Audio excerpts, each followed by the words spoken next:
이번 주 이슈입니다. 예, 짜증나는 이슈 많았어요. 네, 짜증나는 이슈 중에 아마 이게 최고를 달릴 것 같아요. 진짜 세금이 아깝다라는 생각을 가끔 할 때가 있습니다. 어디에 내 세금이 쓰이느냐.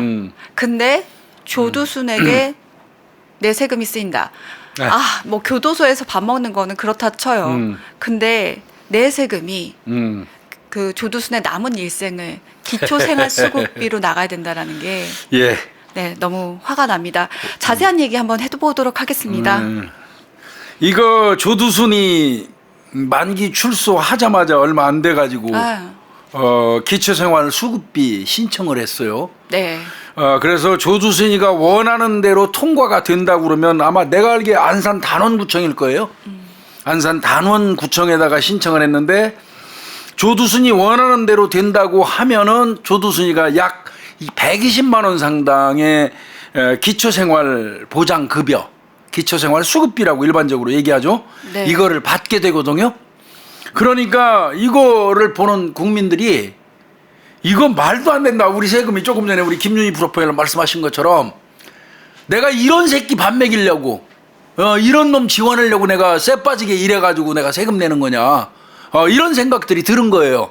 그래서 국민청원방에다가 조두순이에게 기초생활수급 지원금 주지 마세요 하고 이렇게 올렸어요, 글을. 네. 그리고 댓글도 많이 달리고 이제 이렇게 됐는데 근데 이제 이게 저도 마찬가지예요. 조두순이 같은 놈한테 돈 10원도 주면 안 되죠.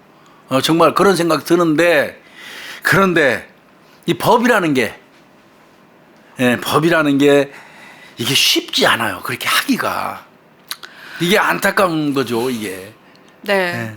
그래도 정말 왜 사람의 양심이라는 게 있잖아요. 신청을 차라리 지가 사람 같으면 안 했어야지. 그리고 상황을 봐서 지금 본인한테 얼마나 관심이 많이 가고 있어요. 그러니까요. 근데 나와서 구청 가서 네.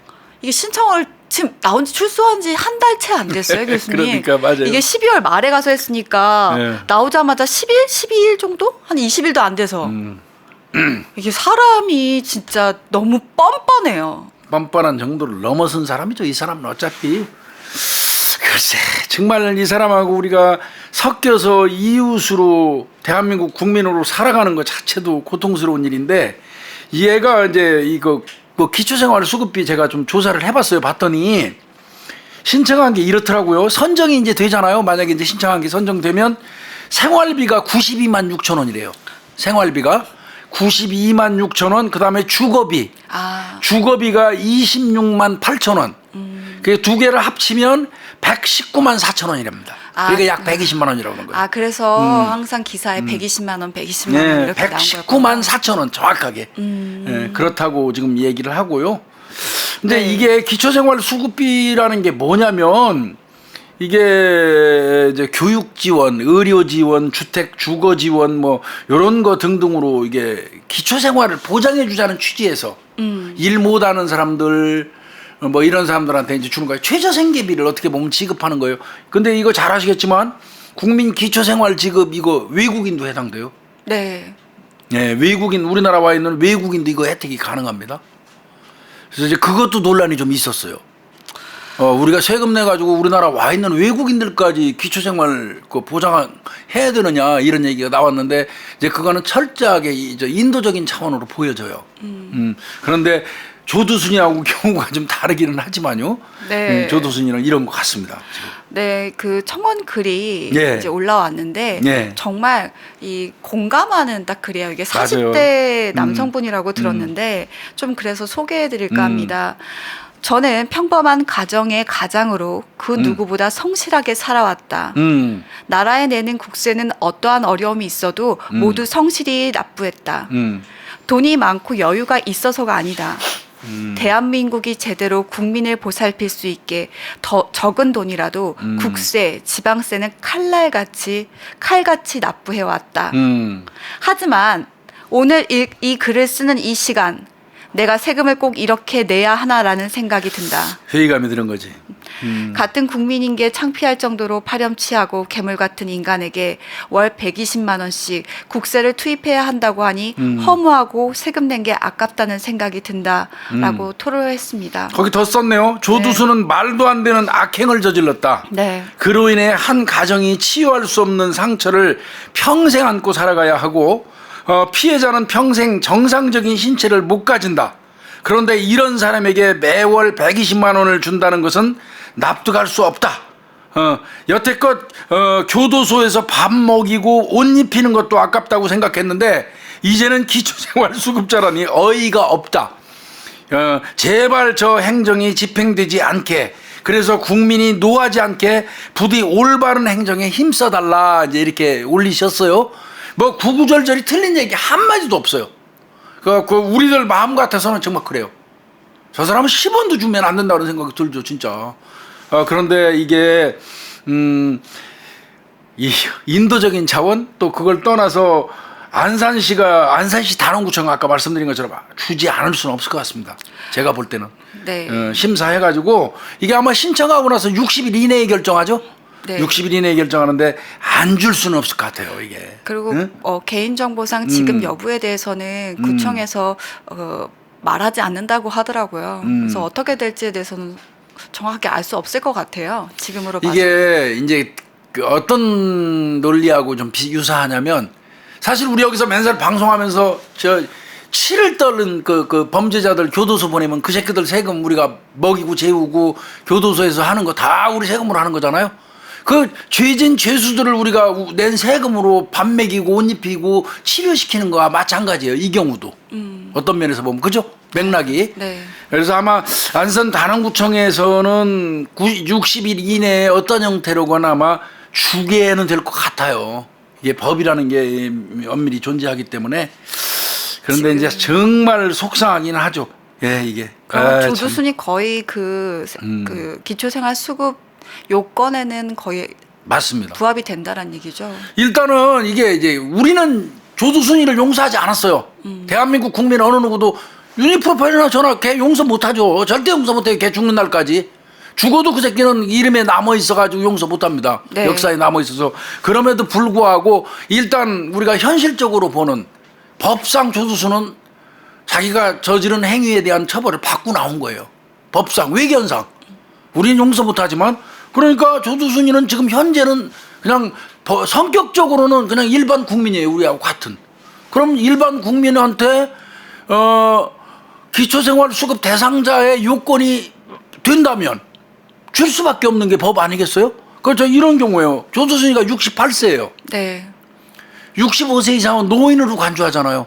그래가지고 일할 능력이 없는 자로 분류해서 65세 이상부터 기초생활수급비, 그러니까 직업이 없는 사람들. 그 다음에 조두순이 그 아내 그 부인 같은 경우는 65세 미만이지만 그 여자가 또 아프대요. 아프면 일할 능력이 없는 걸로 간주해요. 그럼 두 사람 다 일할 능력이 없는 걸로 간주되면 이거는 둘 다 그 국가에서 기초생활수급 그 대상자에 속하는 거란 말이에요. 그런데 얘는 죄를 저지르고 교도소 갔다 온 놈이기 때문에 기초생활수급자에서 빼야 된다. 이럴 수가 없잖아요, 법이. 우리가 용서하고 안 하고 하고는 별개의 문제로. 외견상으로는 처벌받고 나온 사람이잖아요. 이게 참 더러운 거예요, 이게. 그렇게 교도소 안에서 몸까지 막 다 무지개 막 운동했다고 하면서 참나. 일할 능력이 없다고 그러니까. 참. 아니 이제 얘는 일할 능력이 아니지. 65세 이상이라서 일할 능력이 없다고 그러는데 내가 생각할 때는 65세도 바꿔야 돼요. 우리 지금 수명이 얼마나 늘었는데, 저도 이제 65세 다 돼가는데 저는 일할 거예요, 끝까지. 이거 하다가 우리 유니프로파일러 마주보고 일하다가 어느 정도 세월이 가서 이제 그만해야 되겠다 싶으면 놓을 수는 없고 좀 조금이라도 일해야 되겠다면 난 경비라도 가서 경비원으로도 일하면서 내가 요만큼이라도 사회에 보탬이 되는 쪽으로 움직일 거예요. 쥐꼬리만한 어떤 보수를 받는다 치더라도. 근데 얘가 65세 이제 노인 반열에 들어가 있단 말이에요. 68세니까. 그러니까 저는 너무 속상한 게 저희 아버지가 저를 좀 늦게 나서 70이 넘으셨는데도 지금 매일 아침에 새벽에 나가서 밤늦게까지 일하시거든요. 이런 새끼. 그러니까 내가 맞아요. 그 김유희 프로파일러 얘기 잘하셨어. 그래서 난 70세를 바꿔야 한다고 봐요. 수명이 엄청나게 늘었잖아요. 중병에 걸리지 아니한 사람, 중병에 걸리지 아니한 사람은 70세 정도로 기초생활수급 대상자 그 영역을 좀 올리는 것도 신중하게 한번 검토해볼 필요는 있다는 생각이 들어요. 요즘 65세 쌩쌩해요. 쌩쌩해요. 정말. 근데 이미 조두순이 마누라가 저 기초생활 수급자로 선정돼갖고 주거급여를 쭉 받아왔었대요. 22만 8천 원인가. 네. 이미 받아오고 있었대요. 그런데 그 조두순이가 나오자마자 저 추가로 또 신청한 거예요. 이게. 그러니까 교수님 말씀도 맞아요. 이게 어쨌든 나온 일반 국민이랑 똑같이 우리가 그 대해야 되는 외견상은. 네, 맞아요. 근데 이 사람이 저지른 죄와 지금 그래. 나와서 걷는 행보가 정말 너무 괘씸하다 보니까 이 법이든 뭐든 이 사람한테 대해서는 적용이 안 됐으면 좋겠다라는 마음이 아마 국민들의 마음인 것 같아요. 이게 이 정도가 국민들의 어떤 가지고 있는 생각이 대변되고 있다는 거를 조두순이가 느껴야 되는데 내가 보니까 더 신경질이 나는 건 조두순이가 그런 걸 전혀 안 느끼는 것 같아. 얼마 전에 모처럼 그 지네 집 앞에 그 친치고 있던 그 무슨 BJ니 유튜버 이런 사람들 사라지고 나니까 슬그머니 견학하는데 뭐 사러 갔대죠? 랍스타인가 뭐 사러 갔을 때죠? 네? 맞아요. 그냥 네. 돌아다니는 게 많이 목격이 된다고 그 얘기는 하더라고요. 그러니까 이 사람이 참 그래서 참 70세로 좀 바꿔야 되는 게 아닌가 이런 생각이 문득 이러다 또 저 어른들한테 나이 드신 분들한테 제가 공적이 되는 건 아닌지 모르겠습니다만은 65세로 딱 끊는 거는 좀 그런 것 같아요. 건강 상태하고 연결해 가지고 65세로 끊으면 몰라도 한 70세까지 끊는 게 어떨까 이런 생각도 들기는 합니다만은 좀 조심스럽습니다 이거는 아주. 네. 뭐 이제 조두순이 얘기가 나와서 아마 이제 더 그런 부분들이 좀 우리가 가민해지고 예민해지는 것 같습니다. 결과는 알 수 없을 거라고 해요. 우리가 그렇지만 뭐 진짜 조두순의 행보는 여러분들 다 관심을 갖고 바라보실 거라서 아마 조두순에게는 아마 평생 이 사람이 살아있는 한 계속 나오지 않을까라고 생각합니다. 근데 조두순이는 그냥 기억만 하자고요. 이런 범죄자 이렇게 나쁜 사람이 있었다 하고 기억만 하고 이제 조두순이라는 인간이 나와가지고 막 여기저기 돌아다니면서 무슨 짓 하고 이러는 거에 신경 쓰시면 우리가 집단적으로 스트레스 받아요. 오히려 진짜 막말할게요. 사람 같지도 않은 사람을 우리가 관심 가질 필요조차 없을 것 같아요. 관심 갖는 거는 그 사람이 또 무슨 짓 할까 그 감시하는 그 감시를 맡긴 공무원들 있잖아요. 네. 그래서 따지고 보면 조두순이가 얼마나 세금 낭비하는데요. 5명인가 5명에서 7명 정도 공무원 특채했죠. 네. 얘 감시하느라고. 네. 그다음에 다른 사람하고 달리 얘는 24시간 감시. 케어해야 되잖아요. 네. 그러면서 들어가는 시간의 수당, 야간 근무 수당 이런 거 따지면 조두순이라는 인간 하나 때문에 우리가 낸 세금이 지금 나가는 게 이게 120만 원이 문제가 아니에요. 공무원들 또 채용한 거, 시간의 수당, CCTV 다시 설정. CCTV 달고 그다음에 집단적인 국민들 스트레스에서 오는 어떤 그런 피해 이런 거 따지면 거의 천문학적이에요, 진짜. 그리고 계속 조두순이 거론될수록 사실 힘들어요. 피해자나 피해자 가족들 주변에 있었던 사람들 분명히 힘들 거예요. 제가 생각이 짧았어요. 교수님 말씀대로 정말 최소한 그러니까 공무원이라든지 이 사람 담당하는 사람들만 그러면 관심을 갖고 우리는 점점 잊어야 돼 이런 네. 새끼. 이런 나쁜 놈 사람은 우리는 이제 잊어야 돼요. 사실 조두순이 이 기사가 자꾸 나오는 거는 저는 고무적이지 않다고 봐요. 피해자의 입장도 그렇고 국민들이 집단적 스트레스 받을 필요 없어. 이거 우리한테 그렇게 피해를 준 사람한테 또 피해를 받냐고요. 네. 그런 게 좋을 것 같습니다. 돈은 아마 법 때문에 나갈 겁니다. 어느 정도 조정이 될지 여부는 모르겠지만 분명히 나갈 거예요. 그건 안 줄 수는 없을 것 같아요. 법이 정해진 이상은. 일단 외견상은 아까도 말씀드렸지만 조두순이는 상응한 처벌을 받고 나온 놈으로 간주할 수밖에 없어요. 법은. 네. 근데 우리는 용서하지 않지만요. 네. 그건 별개입니다. 네. 아유, 속상한 얘기예요. 이거. 그럼 속상한 얘기 얼른 넘어가도록 하죠. 그래요. 넘어가요 이거. 그러고 네. 싶었는데 속상한 얘기가 또 있습니다. 우리 김유희 프로파일러 조두순이 나오면 막 푸르하지. 네, 근데 뒤 얘기도 만만하게 파르르 할 수밖에 없어요. 이거 네. 정인 얘기. 아휴, 이거 진짜 속상해가지고 말이야. 예, 정인 얘기는. 네, 저희가 지난주에 정인이 얘기 말씀드렸어요. 근데 이 부분이 좀 더 바뀔 만한 부분들이 있어서 저희가 좀 말씀드리려고 합니다. 저희가 정인이 양부모, 특히 양모 같은 경우는 아동 학대 치사로 이제 기소가 됐는데 이게 지금 살인죄냐 아니냐라고 지금 뜨거워요. 그리고 검찰 같은 경우도 지금 공소장 변경을 하기 위해서인지 모르겠지만 그 법의학 전문가 3명한테 다시 의뢰를 했어요. 이게 과연 살인죄에 의율할 수 있느냐라는 부분 때문에. 그러니까 아동학대 처벌 등에 관한 특례법에 의거해서 아동학대 치사죄를 적용했단 말이에요. 네. 저번 시간에도 제가 말씀드렸지만 칠곡 계모에 의한 그 사건이 나고 난 다음에 아동학대 처벌 등에 관한 특례법이 생겼어요. 네. 2014년인가 그럴 겁니다. 제 기억에. 근데 그때 이 그 처벌 규정을 왕창 올려놨어요. 그래서 아동학대 치사 같은 경우는 살인죄하고 거의 비슷해요. 징역 5년 이상 무기징역. 네, 그러니까 다만 사형만 빠져 있어요. 살인죄는 징역 5년 이상 무기징역 사형 이렇게 돼 있거든요.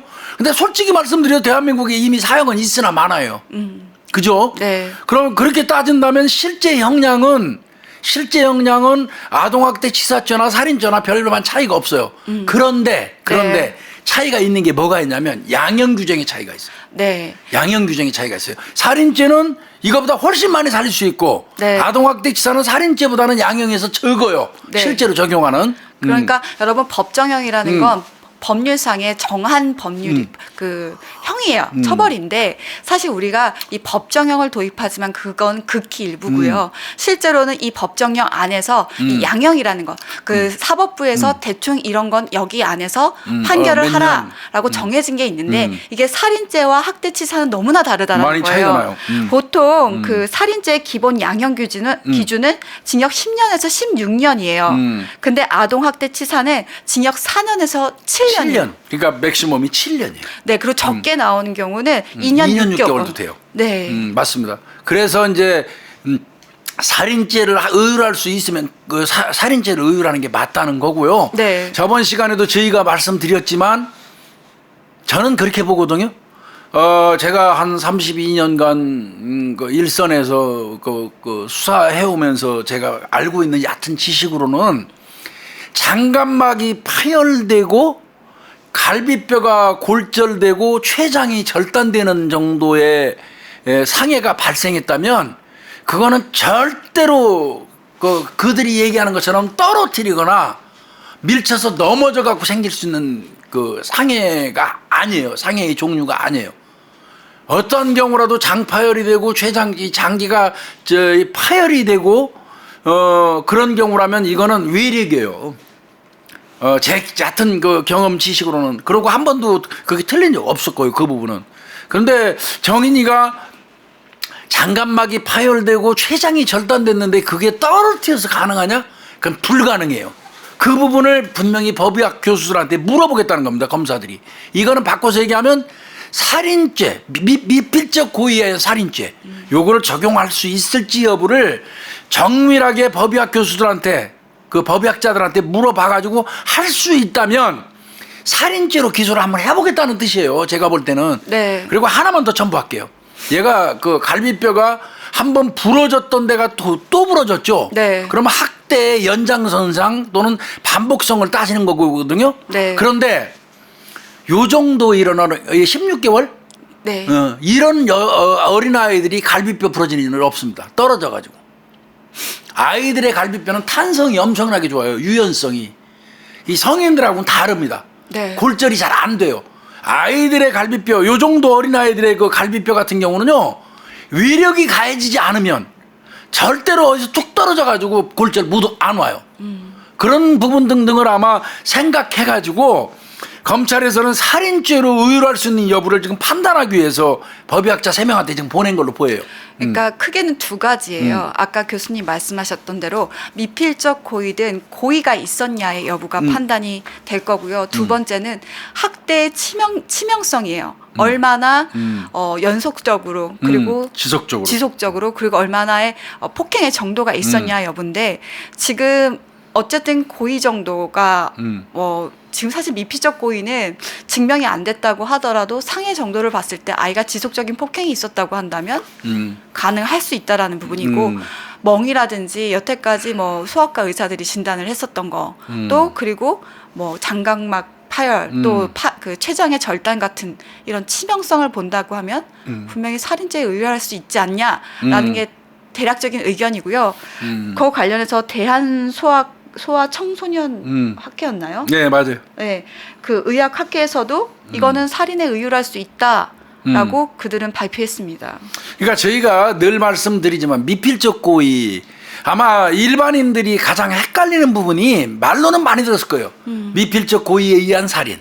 그다음에 인식 있는 과실. 네. 뭐 이 두 개를 막 혼합해서 쓰니까 헷갈릴 것 같은데 그냥 간단하게 다 알고 계시겠지만 설명을 좀 드리면 옥상을 하나 생각하자고요. 옥상 위에 올라가서 소를 하나 들었어요. 밑에 사람들이 바글바글해요. 요거를 던지는 순간에 이걸 내가 던지면 저 밑에 있는 사람이 내가 던진 돌을 맞고 죽을 수도 있겠지? 응. 근데 에이씨 죽어도 할 수 없지 뭐 던져버렸어요. 그러면 이거는 미필적 고의. 고의예요. 미필적 고의에 의한 살인이에요. 근데 던지는 사람이 자기 마음속으로 굳게 믿었어요. 이거 던져도 절대 안 믿을 거라고 생각하고 던졌어요. 그거는 인식 있는 과실이에요. 네. 이제 그렇게 구분하시면 편하거든요. 요 경우 이제 거기다 적용한다면 한번 생각해 보세요. 16개월짜리 요만한 애를 빗덩어리예요, 얘. 요만한 애를 장갑막이 파열될 정도, 갈비뼈가 골절될 정도의 그 상해가 났다면 분명히 말씀드리지만 외력이 존재하는 거거든요. 그럼 요만한 애한테 외력을 행사했다는 얘기는 바꿔서 얘기하면 내가 때리는데 이거 때려서 이 아이 죽을 수도 있다는 거 충분히 인식한다는 거죠. 일반인의 상식선에서. 그럼에도 불구하고 애 죽어도 상관없어 하는 식으로 때린 거 아니냐 이거예요. 얘기는. 그래서 애가 사망했다면 이거는 본인이 아무리 나는 죽일 의사가 없었습니다. 고의가 없었습니다 하고 떠들어봤자 객관적 정황으로 볼 때 요만한 애를 주먹으로 때리면 죽지. 그거는 미필적 고의에 의한 살인이라는 거예요. 그래서 제 생각은 검찰이 이럴 것 같아요. 주의적 공소사실. 그래서 1번으로 하던 살인죄 의유를 하고 이제 이렇습니다. 판사는 검사가 기소한 사안만 판단하는 겁니다. 네. 판사는 검사가 이렇게 법 전문가인데 이렇게 봤더니 아이고 살인죄인데 검사가 상해치사죄를 올렸네. 이거 명백히 살인죄인데 그렇다고 하더라도 판사는 살인죄로 바꿔 그래갖고 마음대로 하는 게 아니에요. 네. 판사는 검사가 기소한 것만 따르는 거예요. 맞아요. 그렇기 때문에 검사가 기소장에 1번 주의적 공소사실은 살인죄. 네. 그 다음에 만약에 이거를 하다가 생각한데 안 된다고 그러면 예비적 공소사실을 아동학대 치사로 넣는 거예요. 그러니까 1하는 살인, 네. 2하는 아동학대 치사. 그래서 판사한테 판단해 달라는 거예요. 당신이 판단컨대 우리는 1번이 살인으로 보이는데 당신이 판단해갖고 살인죄 무리가 없으면 살인죄로 처벌해 주시고 네. 도저히 법리상 살인죄가 안 될 것 같으면 2번 아동학대 치사죄로 처벌을 해 주십시오. 그러니까 둘 중에 하나 해 주십시오 하는 이제 그 내용으로 제가 볼 땐 그렇게 갈 것 같아요. 네. 제가 봐도 그렇게 갈 것 같은데 사실 왜 이렇게 우리는 명백해 보이는데 아동학대 치사로 기소를 했냐라고 하시면 사실 살인의 고의라는 건 증명하기가 생각보다 쉽지 않아요. 특히 아이 같은 경우 말을 할 수가 없었고 주변에 그 맞아요. 사실을 얘기해 놓을 수 없었기 때문에 또 집안에서 일어난 일이었기 때문에 살인의 고의를 증명하는 게 굉장히 어렵다란 말이에요. 그래서 일단 기소를 이렇게 한 것 같아요. 근데 이제 드러나는 정황들과 지금 범죄 동기가 아니죠. 입양 동기에 대한 얘기들이 많이 나오고 있잖아요. 과연 이 양부모가 왜 입양을 이 아이를 했을까 정인이를. 진실로 아이를 데려다가 자신의 아이로 기를 의지가 있었던 거냐. 네. 이런 것도 따져봐야 돼요. 네, 분명히 그 친자식도 있는데 이렇게 입양한 이유가 무엇일까라는 것에 대해서 지금 여러 여러 얘기 나오죠. 네, 얘기가 나오고 있어서 검찰이 이것을 살인을 증명하려고 한다면 또 다른 게 이 입양에 대한 동기 같은 거를 명확하게 하는 것도 분명히 중요할 거라고 생각이 들어요. 여러 가지 설이 나오죠. 자신이 낳은 친아이하고 놀아줄 아이가 필요했다. 마치 네. 이미테이션처럼 인형처럼 그 보강하기 위해서 지가 낳기는 싫으니까 자기가 낳은 친아이를 보조하는 어떻게 보면 그런 그 자료로 어떻게 참 괘씸하게 이럴 데 없죠. 만약에 그렇다면 사람도 아니죠, 그죠? 그런 말도 있고 또 뭐 심지어는 그 국가로부터 보조. 어떤 그 뭐 대출이라든지 지원금을 받을 목적으로 한 게 아니냐 뭐 이런 얘기도 나오는데 저는 전자가 더 가능성이 있어 보여요. 후자는 왜 그러냐면 뭐 잘 아시다시피 부자잖아요, 이 사람들. 근데 또 아니란 얘기가 나오기 시작을 해가지고 아마 남성의 부친도 아마 그 목사고 남편, 예, 또 양보는 목사. 아내 쪽은 어린이집. 아니 엄마가 어린이집고 아마 아버지 같은 경우도 목사. 그래서 물론 목사 하시면서 목사하시는 분들이 다 부자라는 소리 절대 아니에요. 목사하면서도 뭐 개척교회 만들어 놓고 정말 진짜 그 피땀 흘려서 199 고생하시는 분들 많거든요. 그러니까 그건 아니지만 하여튼 제법 명망이 있는 그렇게 경제적으로 부족하지 아니한 집이라는 말들은 많이 있거든요. 근데 남의 재산 관계 이런 거는 명확하게 밝힐 수 있는 일이 아니니까. 그래서 이제 뭐 입양 과정도 따질 거예요. 네. 당연히 따질 거예요. 그리고 어떤 목적인지. 네, 양모가 뭐 이제 그 정신과 기록이 있는데 이것이 어떻게 입양을 통과를 했냐라는 얘기들이 되게 많아요. 그런 얘기도 있죠. 네, 근데 이제 그 우울증 진단을 받았었다고 하는데 이게 프리랜서다 보니까 지급이 이제 급여가 지급이 안 되고 이래서 스트레스를 받아서 이게 치료를 받은 게 아니라 진료만 받았거든요. 일에. 그런 건 상관없어요. 네, 그래서 여러분들도 내가 나중에 뭐 정신과 진료 기록이라든지 이런 것들이 혹시 나중에 사회일을 하거나 입양을 할 때 문제가 될 거라고 생각을 할 수도 있잖아요. 근데 절대 그렇진 않거든요. 내용 자체가 중요한 거지 뭐 진료를 받았다, 치료를 받았다 여부는 사실 그렇게 입양을 하는데 중요한 부분은 아니니까요. 이런 부분도 좀 사실 얘기가 될 것 같아요. 뭐 입양 절차에 대한 부분들 이제 강화돼야 된다라는 얘기도 나올 거고 뭐 진짜 그 친상이 이미 양부모 그렇더라고요. 네, 관련된 안 그러겠어요. 네. 당연하 그러지. 그래서 뭐 참 지금 여러 가지로 시끄러운 것 같아요. 얘기들이 많이 나오는 것 같아요. 자제 좀 말씀드리면 어린아이 같은 경우 이제 아동학대 치사죄 형량을 올린 이유가 사실은 그거였거든요. 아이는 자기 스스로 피해 사실을 얘기할 수 없어요. 그런 특수성 때문에 구중하는데 어려움이 많이 따랐단 말이에요. 그 어려움이 많이 따르기 때문에 아동학대 치사죄를 아예 높여버린 거예요. 거의 살인의 버금가게 형량을 높여놓은 거거든요. 근데 제가 판단할 때는 그거가 어느 정도 보완은 됐지만 그거보다 조금 더 엄격한 어떤 그 법 해석이 필요할 것 같아요. 이를테면 이런 경우 요렇게 아주 어린애인 경우에는 상처의 정도 같은 거 등등을 봐서 지금 우리가 얘기하는 거 있잖아요. 상처의 그 어떤 정도 같은 거를 봐가지고 이런 경우에는 아동학대 치사죄보다는 살인죄에 주안점을 더 두고 미필적 고의에 의한 살인죄에 주안점을 더 두고 수사기관은 일단 그쪽 방향으로 수사하고 네. 1번 네. 그 다음에 그 과정에서 도저히 안 되겠으면 아동학대 치사죄로 가는 형태 이런 식으로 좀 이거 수사 단계를 좀 조정했으면 좋겠어요. 네, 이런 얘기들이 많이 나오고 있어요. 네. 특히 전문가들도 그렇게 얘기를 하고 있는데요. 이와 관련해서 양모 같은 경우는 아동학대 치사, 뭐 아동학대, 뭐 방임 이런 걸로 이제 공소장이 기소가 됐는데 양부 같은 경우는 일단은 방임하고 학대 정도만 아동복지법상의 네. 방임하고 학교. 그렇다면 만약에 양모가 살인죄가 됐을 때 이게 기소가 가능하다면 양모도 이와 관련된 공동 정범으로 가야 되는 게 아니냐라는 그런 말 의견들도 나오죠. 있어요. 사실은 이거는 뭐 더 조사를 해봐야 알 것 같은데 살인죄가 의율되면 양부의 죄명은 바뀔 겁니다. 아마 상당히 진지하게 논의가 될 거예요. 네. 그래서 아동학대 치사죄는요. 일단은 그냥 수사기관에서 일괄적으로 그냥 아동학대 치사로 가버려요. 맞아요. 어린애한테 구중하기 어려우니까 또 범인이 범위가 없다나 고의성 없었다고 빡빡 우기면 그런데 상해 정도라든지 이런 것 등등을 따져서 1차는 살인의 어떤 그 관점으로 가고 그 이후에 아동학대 시사죄로 의율하는 형태로 수사 매뉴얼이라도 그렇게 만들어야 될 것 같아요. 이거는 검찰이건 경찰에서 좀 심각하게 논의가 필요할 겁니다. 네. 앞으로 나오는 아동학대 사건 관련해서도 이거 되게 중요한 재판일 그렇죠. 것 같고요. 이제 오늘이 11일이에요. 그러니까 오늘 그 3명의 법의학 전문가가 보고서를 제출하는 날이고 13일이 그 공판이 있는 첫날이에요. 어떻게 할지 봐야겠어요. 네, 봐야 될 것 같고요. 왜 저는 재판이 중요하다라고 생각하는 게 앞으로 일어날 사건들에 대해서 어떤 기준이 될 거라는 생각도 분명히 들고요. 그래요? 네. 그리고 두 번째로 지금 아동 학대를 하고 있는 사람들한테 좀 뭔가 위협감을 줬으면 좋겠다라는 생각이 들어요.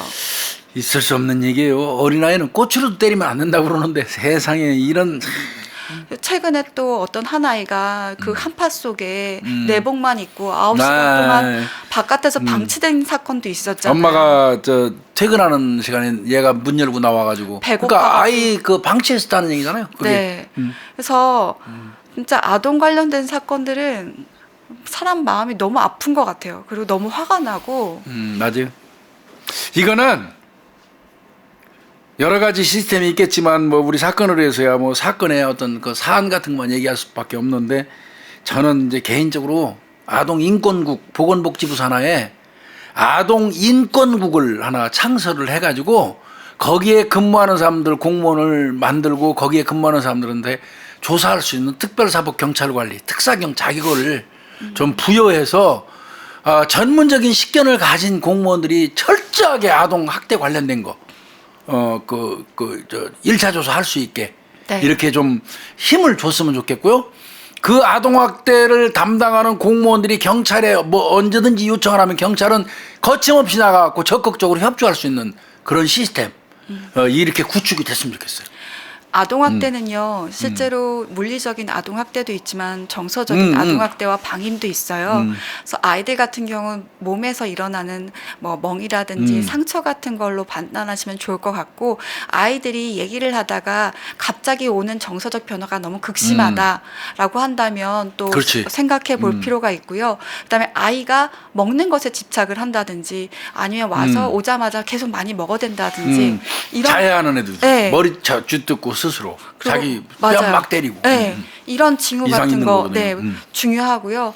또 아이가 그리는 그림 같은 거 색을 무슨 색을 쓰는지 이런 거 좀 눈여겨 보셔서 신고 의무자분들뿐만 아니라 주위 어른들 같은 경우도 좀 많은 유의를 했으면 좋겠어요. 관심 가져주셨으면 좋겠어요. 신고 들어가면 그냥 나온 김에 얘기해야 될 것 같아요. 신고가 들어갔으면 현장에 나가서 육안으로 확인하는 거는 의무죠, 그죠? 제가 가정학대, 가정폭력 관련된 매뉴얼 현직에 있을 때 썼다고 그랬잖아요. 네.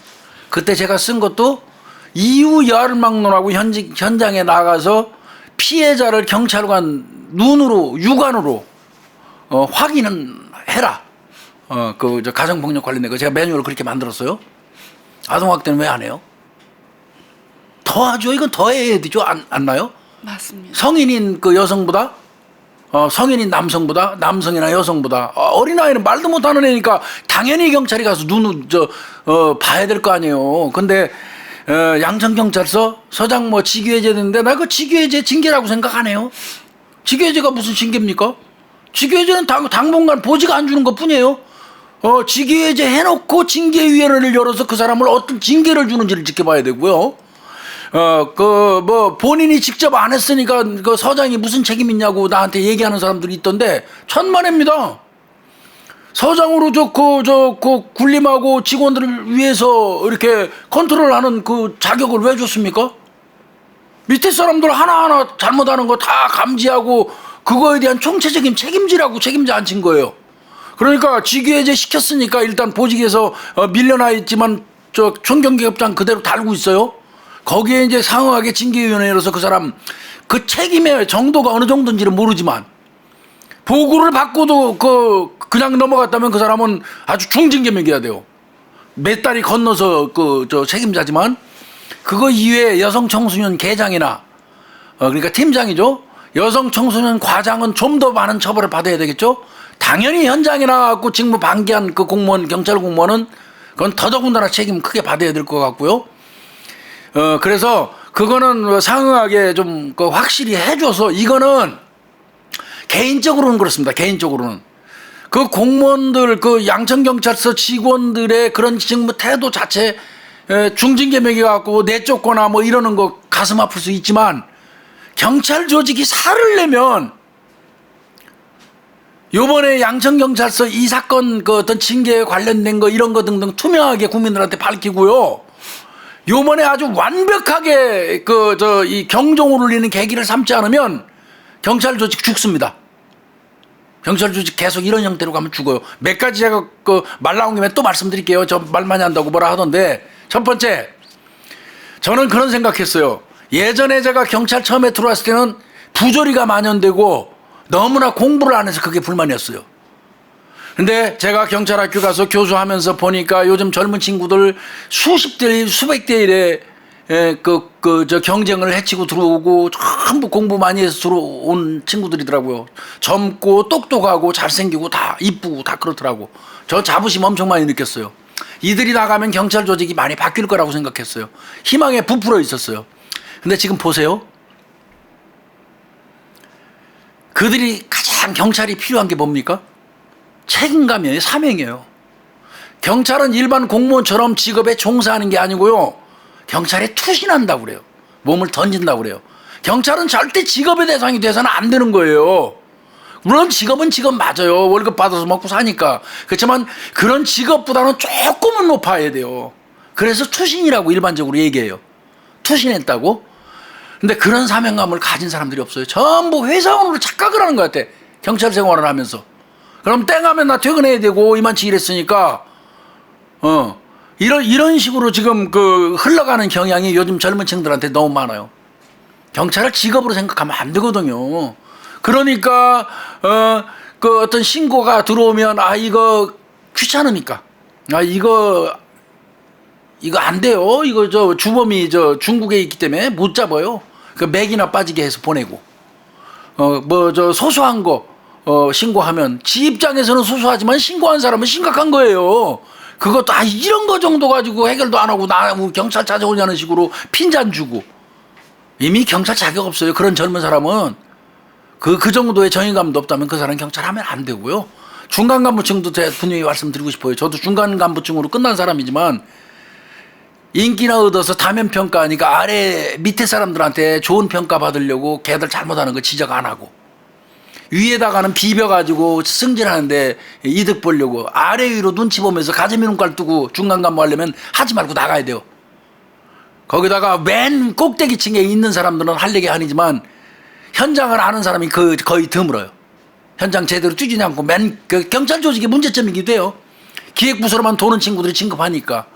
그러니까 현실하고 동떨어진 어떤 정책이나 계속 내려보내갖고 욕먹고 하는 거고요. 하나만 더 붙일게요. 무슨 놈의 주식을 그렇게 많이 해? 그래요. 경제활동 민주사회에서 할 수 있어요. 퇴근 시간에 집에 가서 해요. 집에 가서. 순찰차 대놓고 그냥 휴대폰으로 하루 종일 주식 그거 본다고 나한테 얘기가 많이 들어와요. 또 실제 내가 보기도 했고. 나쁜 놈들이지 말이야. 근무 시간에 주식하고. 요번에 사실 제가 주말에 병 났었어요. 네.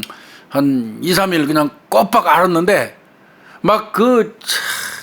이 정인이 사건 이후에 또 느닷없이 그 다음날 보니까 경찰관이라는 새끼가 금은방을 털질 않나 그냥 거의 쓰러질 뻔했어요.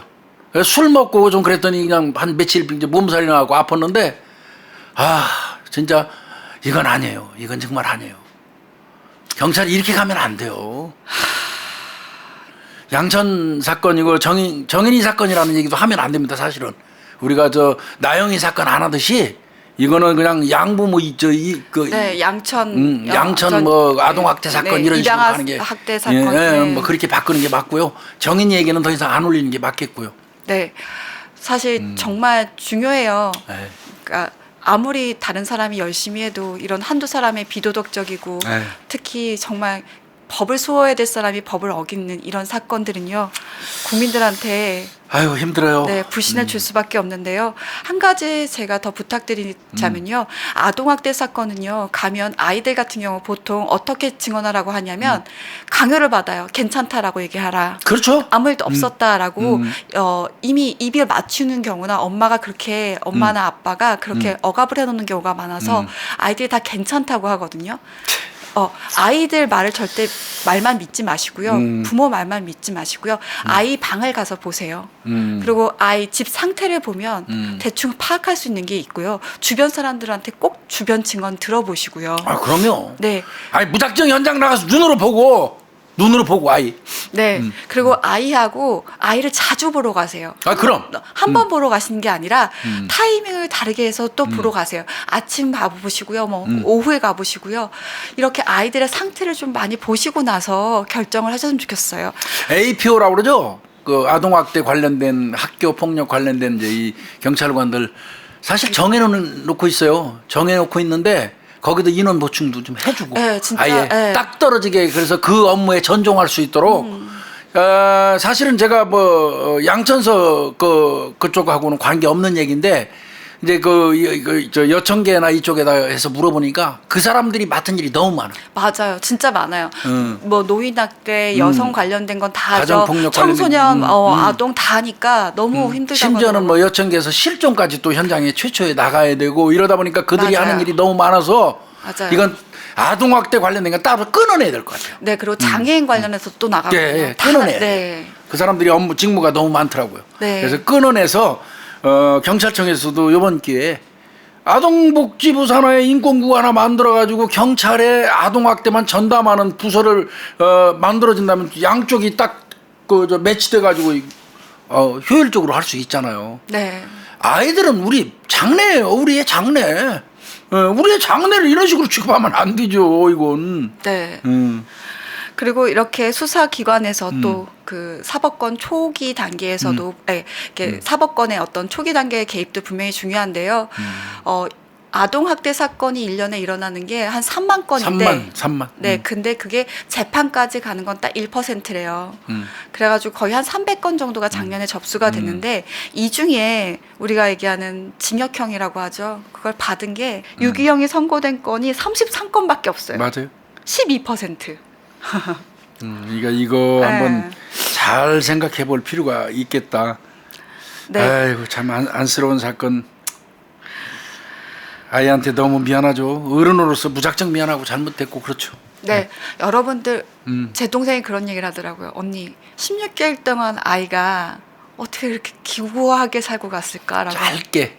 네, 그 짧은 인생을 기구하게 살고 갔다라고 하는 거예요.